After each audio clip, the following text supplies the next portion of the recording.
आज की वीडियो में कक्षा 10वीं की हिंदी चैप्टर नंबर 8 कुंवर नारायण जी के द्वारा लिखा गया है जो कविता एक वृक्ष की हत्या। इस वीडियो में हम आप लोग को कुंवर नारायण के लेखक परिचय और एक वृक्ष की हत्या का हम संपूर्ण हिंदी अर्थ आप लोग को बताएंगे। चलिए हम चैप्टर नंबर 8 स्टार्ट करते हैं। कुंवर नारायण का जन्म 19 सितंबर 1927 ईस्वी में लखनऊ उत्तर प्रदेश में हुआ था।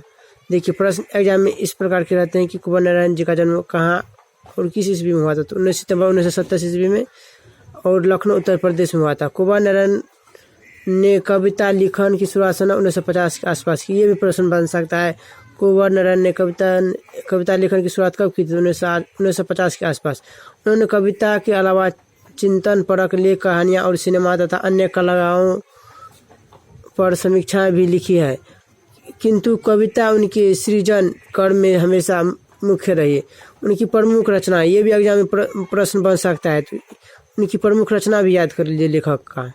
उनकी प्रमुख रचना है चक्रव्यूह, परिवेश, हम तुम, अपने सामने कोई दूसरा नहीं, इन दिनों, काव्य संग्रह, आत्मजय, प्रबंध काव्य, आकारों के आसपास, कहानी संग्रह, आज और आज से पहले, समीक्षा, मेरे साक्षात्कार आदि। कुंवर नारायण जी को उनके पुरस्कार एवं सम्मान प्राप्त हो चुके हैं जो इस प्रकार है: साहित्य अकादमी पुरस्कार, कुमारन आसन पुरस्कार, व्यास सम्मान, प्रेमचंद्र पुरस्कार, लोहिया सम्मान, कबीर सम्मान आदि।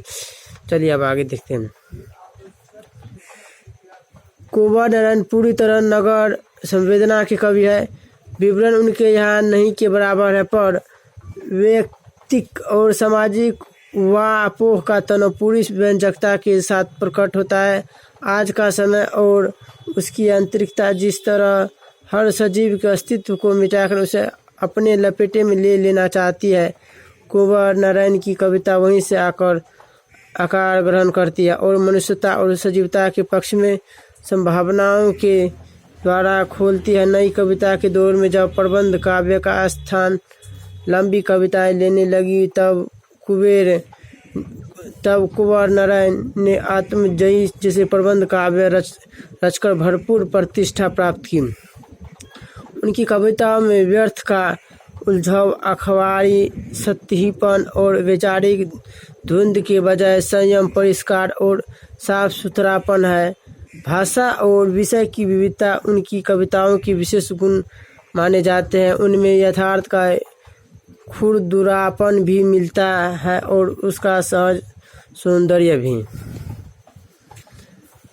तुरंत काटे गए एक वृक्ष के बहाने पर्यावरण, मनुष्य और सभ्यता के विनाश की अंध व्यर्थता का अभिव्यक्त करती यह कविता आज के समय की अपरिहार्य चिंताओं और संवेदनाओं का रचनात्मक अभिलेख है। यह कविता कुंवर नारायण की कविता संग्रह इन दिनों से संकलित है। एग्जाम में ये भी प्रश्न बन सकता है, कुंवर नारायण की जो कविता है एक वृक्ष की हत्या कहाँ से ली गई? तो इन दोनों कविता संग्रह से ली गई है। तो ये भी प्रश्न बन सकता है, तो इसको भी याद कर लीजिए। चलिए स्टार्ट करते हैं। कविता एक वृक्ष की हत्या। अब की बार देखिए, अब की घर लौटा तो देखा वह नहीं था, वह बूढ़ा चौकीदार वृक्ष जो हमेशा मिलता था घर के दरवाजे पर तैनात। कौन बोल रहा है? लेखक। अब की बार जो घर गया था तो बूढ़ा चौकीदार वृक्ष जो हमेशा मिलता था घर के दरवाजे पर तैनात, उसके बारे में बोल रहा है। पुराने चमड़े का बना उसका शरीर, वही सख्त जान, यानी कि छाल जो होता है वृक्ष का, यही बोल रहा, पुराने चमड़े का, पुराने छाल का बना उसका शरीर, वही सख्त जान, पहले जैसी जान, झुर्रीदार खुरदरा तना मैला कुचला। देखिए बोल रहा है कि झुर्रीदार खुरदरा रहता है ना पेड़ का, और मैल कुचला गंदा टाइप का दिखने में। राइफल से एक सूखी डाल, राइफल के जैसे सूखी डाल है। एक पगड़ी फूलेदार, पगड़ी के जैसा फूलेदार फूल दिया हुआ है। पाँव में फटा पुराना जूता, जैसे जूता नहीं रहता फटा पुराना, वैसे ही दिखता है उसका जड़। चरमराता लेकिन अक्खर बाल बूता। धूप में, बारिश में, गर्मी में, सर्दी में हमेशा चौकन्ना रहता है। यानी बोल रहा है कि वृक्ष हमेशा धूप में, बारिश में भी, गर्मी में भी, सर्दी में भी हमेशा क्या रहता है? चौकन्ना रहता है। अपनी खाकी वर्दी में, उसका जो वर्दी होता है, जैसे कि उसका वर्दी होता क्या होता है? उसका छाल। अपनी वर्दी में दूर से ही ललकारता कौन, मैं जवाब देता दोस्त। यानी लेखक बोल रहा है जब मैं घर जाता हूँ ना तो दूर से ही जैसे आवाज़ देता है, ऐसा महसूस होता है, दूर से ही ललकारता है कौन, तो मैं जवाब देता दोस्त।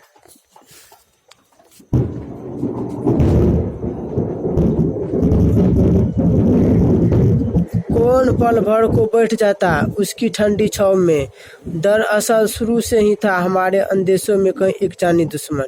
बोल रहे देखें लेखक, जब मैं घर जाता तो पल भर में बैठ जाता उसकी ठंडी छाव में, उसके नीचे, पेड़ के नीचे में, वृक्ष के नीचे में। दरअसल शुरू से ही हमारे अंदेशों में वह एक जानी दुश्मन था। बोल रहा है कि हमारे अंदेशों में एक जानी दुश्मन था, लेखक बोल रहा है।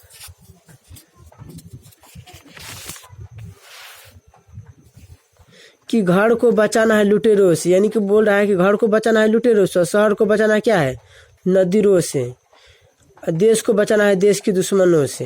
लेखक बोल रहे हैं बचाना है नदियों को नाला हो जाने से। देखिए नदियों में आजकल देखिए कितना गंदा कूड़ा करकट फेंक रहा है लोग। देखिए हवा को धुआं हो जाने से, बोल रहे हैं लेखक। खाने को जहर हो जाने से, देखिए खाना कैसे जहर हो रहा है।